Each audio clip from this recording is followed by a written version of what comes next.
వచ్చింది. వినాయక స్వామి ఆలయం సమీపంలో చిరుత సంచారం కలకలం రేపుతోంది. రక్షణ గోడపై నుంచి ఇక్కడ చూడండి, అరేలో గోడపై నుంచి పరుగులు పెడుతుంటే ఇంట్లో అటు ఇటుగా మనం కొంత క్యాట్స్ ఉంటూ ఉంటాయి. పెంపుడు క్యాట్స్ కానివ్వండి, లేదంటే బయట నుంచి వచ్చేటువంటి క్యాట్స్ అన్ని కూడా ఈ రకంగా ప్రయాణిస్తుంది అనుకుంటే పొరపాటే. అది ఒక చిరుత పులి. అది గోడపై నుంచి ఎలా పరుగులు పెడుతున్నారు చూడండి. ఇది భక్తులు కొంతమంది తన ఫోన్ లో బంధించినటువంటి ఆ దృశ్యాలు ఎక్స్క్లూజివ్ గా ఆర్టీవీ మీకు విజువల్స్ ని చూపిస్తోంది. సో రక్షణ గోడపై నుంచి పరుగులు పెడుతున్నటువంటి చిరుత దృశ్యాలను చూస్తున్నాం. అయితే చిరుత సంచారాన్ని అక్కడిగా వచ్చినటువంటి కొంతమంది భక్తులు తన సెల్ ఫోన్ లో వీడియో తీశారు. అయితే భక్తులు ఇచ్చిన సమాచారంతో చిరుతని బంధించేందుకు అటు అటవీ శాఖ సిబ్బంది కూడా రంగంలోకి దిగారు. గతంలో కూడా చాలా పెద్ద ఎత్తున మ్యాన్ ఈటర్ చిరుతాలు, ఏకంగా మనుషులని హతమార్చి మనుషులని చంపేసినటువంటి చిరుతాలు కూడా మనం తిరుపతిలో, తిరుమలలో చూసాం. తాజాగా మరోసారి చిరుత సంచారం కలకలం రేపుతోంది. సో ఇప్పుడు ఈ ఘటన తెలిసిన వారంతా కూడా ఒక్కసారిగా భయభ్రాంతులకు గురవుతున్నట్టుగా వెళ్ళాలంటేనే ఒక్కసారిగా ఆలోచిస్తున్నారు. గతంలో చాలా పెద్ద ఎత్తున చిరుత సంచారం కలకలం రేపై వరుసగా 1, 2, 3 సుమారు గట్ల 4-5 చిరుతల వరకు కూడా ఇప్పటికే బంధించారు తిరుమల ప్రాంతంలో. మరి ముఖ్యంగా గత ప్రభుత్వంలో వైసీపీ అధికారంలో ఉన్న సమయంలో అయితే ఏకంగా ప్రతి భక్తుడి చేతిలో కూడా ఒక కర్ర ఇవ్వాలి. ఆ కర్ర ఇవ్వడం వల్ల ఒక చిరుత వచ్చినా కూడా దాన్ని భయపెట్టి వెళ్ళిపోవచ్చు అనే రకంగా ఒక అంచనా కూడా వేశారు. ప్రతి భక్తుడికి కర్ర ఇవ్వాలనే ఒక ఆలోచన అప్పటి ప్రభుత్వం చేసిందంటే అక్కడ మనం ఎంతటి భయానకమైన పరిస్థితిని అర్థం చేసుకోండి. చాలా పెద్ద ఎత్తున ఫెన్సింగ్లు ఏర్పాటు చేశారు. అనేక రకాలుగా ఏర్పాట్లు చేసినప్పటికీ ఇంకా అటవీ ప్రాంతం నుంచి చిరుత సంచారం కొనసాగుతూనే ఉంది. తాజాగా ఇక్కడ మనం ఆర్టీవీ స్క్రీన్ పైన చూస్తున్న ఈ దృశ్యాల్లో మరో చిరుత బయటపడింది. రాత్రి ఎక్స్క్లూజివ్గా ఆర్టీవీ సంపాదించిన దృశ్యాలు ఇవి. సో ఒక భక్తుడు అటువైపుగా మొదటి ఘాట్ రోడ్ నుంచి ప్రయాణం సాగిస్తుండగా అక్కడ రక్షణ గోడపై నుంచి చిరుత పరుగులు తీయడం ఒకసారి గమనించి దాన్ని వీడియో తీశాడు. ఆ దృశ్యాలే ఇవి. ఒకసారి ఆ దృశ్యాలను చూద్దాం. అక్కడ భక్తులంతా కూడా ఈ వీడియో రికార్డ్ చేస్తున్న సమయంలో ఎంతలా భయపడిపోయారు, ఎంతలా భయభ్రాంతకు గురయ్యారు అనేది మీకు ఆ వీడియోలో అర్థమవుతుంది.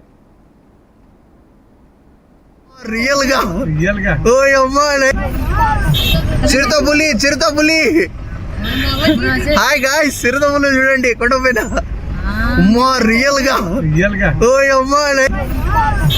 చిరుత పులి చూసారు కదా, వారంతా కూడా ప్రయాణం సాగిస్తున్నారు. బహుశా అది దూరంగా ఉంది కాబట్టి ఎగ్జైట్మెంట్లో హాయ్ గాయ్స్ ఇది చిరుత అంటున్నాడు. నిజంగా దగ్గరికి వచ్చి ఉంటే పరిస్థితి వేరేలా ఉండేది. సో దయచేసి మీరు కనుక ఇటువంటి గమనిస్తే వీడియోలు చేయడాలు ఇవన్నీ కూడా కొంత పబ్లిక్ని అలర్ట్ చేయడం, అధికారుల దృష్టికి తీసుకోవడం కోసం ప్రయత్నం చేసి ఉండొచ్చు. కానీ కొంత అలర్ట్గా ఉండండి, ఎందుకంటే ఆ పరిసర ప్రాంతాల్లో పెద్ద ఎత్తున చిరుత సంచారం కలకలం రేపుతోంది కాబట్టి అలర్ట్గా ఉండాల్సిన అవసరం అయితే ఉంది. మా ప్రతినిధి సురేష్ అందుబాటులో ఉన్నారు మరిన్ని అప్డేట్స్తో. సురేష్, సో ప్రజెంట్ అప్డేట్స్ ఏంటి? ఈ చిరుతని బంధించే సమయంలో అధికారులు ఎటువంటి ఏర్పాట్లు చేస్తున్నారు? గతంలో కూడా చాలా పెద్ద ఎత్తున మ్యాన్ ఈటర్స్ కూడా వచ్చాయి ఇక్కడికి, మనుషులని హతమార్చే చిరుతలు కూడా వచ్చాయి. ఆ చిరుతల సంచారం ఇప్పుడిప్పుడే తగ్గిపోతోంది. తిరుమల భక్తులు కొంత స్వేచ్ఛగా వెళ్ళి దర్శనం చేసుకోగలుగుతున్నారు. నడక మార్గంలో కానివ్వండి, ఈ ఘాట్ రోడ్ వెంట వెళ్ళిన వారందరూ కూడా స్వేచ్ఛగా వెళ్ళగలుగుతున్నటువంటి ఒక సిచ్యువేషన్లో మరోసారి చిరుత ప్రత్యక్షమైంది. దీన్ని బంధించేటువంటి ఏర్పాట్లు ఎలా జరుగుతున్నాయి? చిరుతల సంచారం అన్నది ఇటీవల కాలంలో మళ్ళా పెరిగిందనే చెప్పాలి. ఇటు అలిపిరి సమీపంలో ఉన్నటువంటి బేసిక్ యూనివర్సిటీ, ఎస్వి యూనివర్సిటీ పరిసరాల్లో కూడా ఇటీవల కాలంలో అనేక సార్లు చిరుతల సంచారం అన్నది ఒకసారిగా భయాందోళనకు గురి చేసినటువంటి పరిస్థితి. అయితే తిరుమల క్షేత్రంలో ఇటు అలిపిరి మెట్ల మార్గం గుండా ఏదైతే గడిచిన 2 రోజుల క్రితం కూడా ఓ చిరుత నైట్ టైం వెళ్తున్నటువంటి భక్తులు వాళ్ళ కంటపడడం, వాళ్ళంతా కూడా పెద్ద ఎత్తున కేకలు వేస్తూ విజిలెన్స్ విభాగం వారికి తెలియజేయడం, వారి తర్వాత వచ్చి వాళ్ళకు మెగా మైక్ ఇచ్చి గోవింద గోవింద అంటూ వెళ్ళండి, సౌండ్ చేస్తూ వెళ్ళండి అని చెప్పడం, కూడా ఒక సెక్యూరిటీ అధికారి కూడా వెళ్ళడం, ఇదంతా కూడా గడిచిన 2 రోజుల క్రితం చోటు చేసుకున్నటువంటి పరిస్థితి. అయితే నిన్న ఏదైతే కొంతమంది భక్తులు తిరుమలకి వెళ్తున్నటువంటి తరుణంలో అలిపిరి సమీపంలో వినాయక స్వామి టెంపుల్ దాటిన వెంటనే పెట్టగోడ మీద వెళ్తున్నటువంటి చిరుత వాళ్ళకు కనపడ్డ వాళ్ళు మొబైల్లో కూడా చిత్రీకరించినటువంటి పరిస్థితి.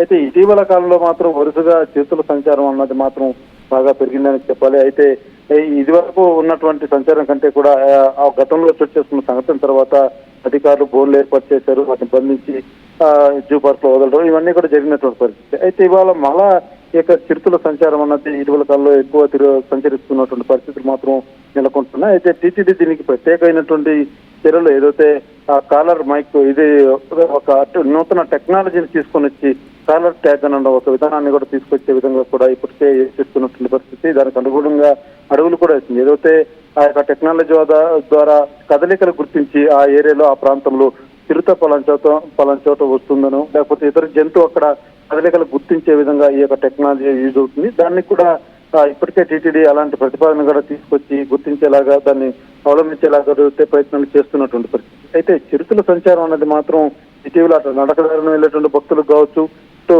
ఘాట్ రోడ్డు ప్రయాణికులు వాహనదారులు కూడా తరచూ కంటపడుతున్నటువంటి పరిస్థితి. అయితే అదే తరుణంలోనే అలిపిరి సమీపంలో ఉన్నటువంటి జూ పార్క్ రోడ్ లో కూడా ఇటీవల కాలంలో 3-4 చిరుతలు కూడా ఇటు స్థానికులుగా ఉన్నటువంటి వ్యక్తులకు కూడా కనపడినటువంటి పరిస్థితి. ఒకసారి మన గతంలో చూసుకున్నట్లయితే జూ పార్క్ రోడ్ లో ఒక వ్యక్తి మీద కూడా ఓ చిరుత రోడ్డు క్రాస్ అవుతూ అతని మీద దాడి చేసినటువంటి పరిస్థితి. అతను కూడా గాయాలైనటువంటి పరిస్థితి.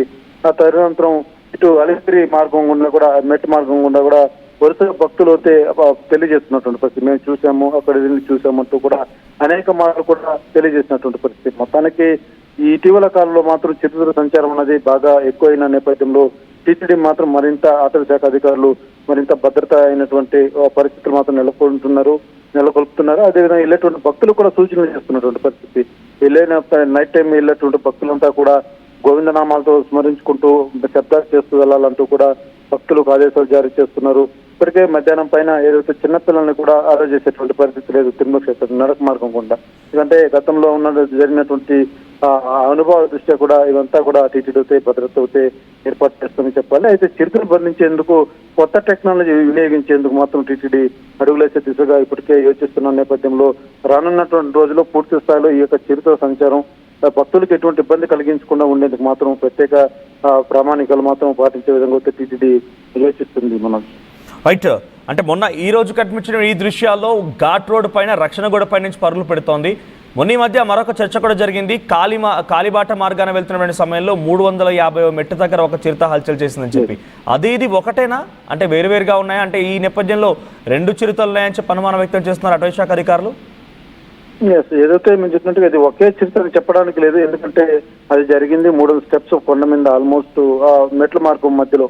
అయితే ఇవి నిన్న కనపడే చిరుతేమో ఇటు అలిపిరి సమీపాన వినాయక స్వామి టెంపుల్ దాటిన తర్వాత ఆ యొక్క పెట్టుగోడ మీద నిన్న కనబడినటువంటి చిరుత. ఇది ఇప్పటికే ఇటు అలిపిరి సరౌండింగ్స్ లో జూ పార్క్ రోడ్డు కావచ్చు, ఇటు వేదిక యూనివర్సిటీ కావచ్చు, ఈ ప్రాంతాల్లో తరచూ 2-3 చిరుతలు కూడా కనపడినటువంటి పరిస్థితి. ఇటీవలనే ఒక 20 days బ్యాక్ కూడా వేదిక యూనివర్సిటీలో చిరుత బోన్ లో బంధించడం జరిగింది. ఆ చిరుతను కూడా అటు డిఫారెస్ట్ లో కూడా తర్వాత అటవీ అధికారులతో వదిలేసినటువంటి పరిస్థితి. అయితే ఒకే చిరుత కనబడింది అని మనం చెప్పడానికి లేదు. ఎందుకంటే చాలా 2-3 చిరుతలు కూడా ఇప్పటికే సంచరిస్తున్నట్టుగా కూడా గతంలో కూడా అధికారులు తెలియజేసినటువంటి పరిస్థితి. నిన్న కనపడినటువంటి చిరుత కూడా చాలా చిరుత, అది వయసు కూడా చాలా పెద్ద రీతిలో ఉన్నట్టుగా కూడా కనబడుతుంది. అయితే మొన్న ఏదైతే మెట్ల మార్గం గుండా కనిపించినటువంటి చిరుతకి దీనికి ఒకే పోలికని మనం చెప్పడానికి లేదు. అయితే అలిపిరి మార్గంలో ఉన్నటువంటి చిరుతలు వేరు, ఈ సరౌండింగ్స్ లో తిరుగుతున్నటువంటి చిరుతలు వేరు అన్నది కూడా అటవీ శాఖ అధికారులతో ఒక అంచనాకు వచ్చినటువంటి పరిస్థితి. ఎందుకంటే 1-2 చిరుతలు అయితే కాదు, దానికి మించి ఆ సంఖ్య మించి సంచరిస్తున్నటువంటి పరిస్థితులు మాత్రం నెలకొన్నాయి. రైట్ సురేష్, ప్రెసెంట్ ఈ స్థాయిలో చిరుతల సంచారం కొనసాగుతూ ఉంది. అటవీ శాఖ అధికారులు ఎటువంటి ఏర్పాట్లు చేయబోతున్నారు? అంటే తరచుగా అటవీ ప్రాంతం నుంచి నడక మార్గం వైపుగా కాలిబాట వైపుగా రావడం కానివ్వండి, ఇటు ఘాట్ రోడ్ వైపుగా ప్రయాణం చేయడం కానివ్వండి, గత ప్రభుత్వాలు అనేక ఇక్కట్లు ఎదుర్కొన్నారు భక్తులందరూ కూడా. ఇప్పుడు కొత్తగా అయిన ఏర్పాట్లు జరగబోతున్నాయా? అంటే కొత్తగా టీటీడీ బోర్డు మారింది, టీటీడీ చైర్మన్ మారిపోయారు, ప్రభుత్వాలు మారిపోయాయి. కాబట్టి ఈ స్థాయిలో చిరుతలు సంచారం తిరుపతిలో కలకల రేపుతోంది, భక్తుల్ని ఆందోళన పరుస్తోంది, భయానికి గురి చేస్తోంది. కాబట్టి వాటిని పర్మనెంట్గా ఫెన్సింగ్ లాంటిది ఏర్పాటు చేయడం కానీ అటు వాటిని రాకుండా అడ్డుకునేటువంటి మార్గాలు ఏమైనా కనబడుతున్నాయా? అంటే ఫెన్సింగ్ అన్నది అది అటు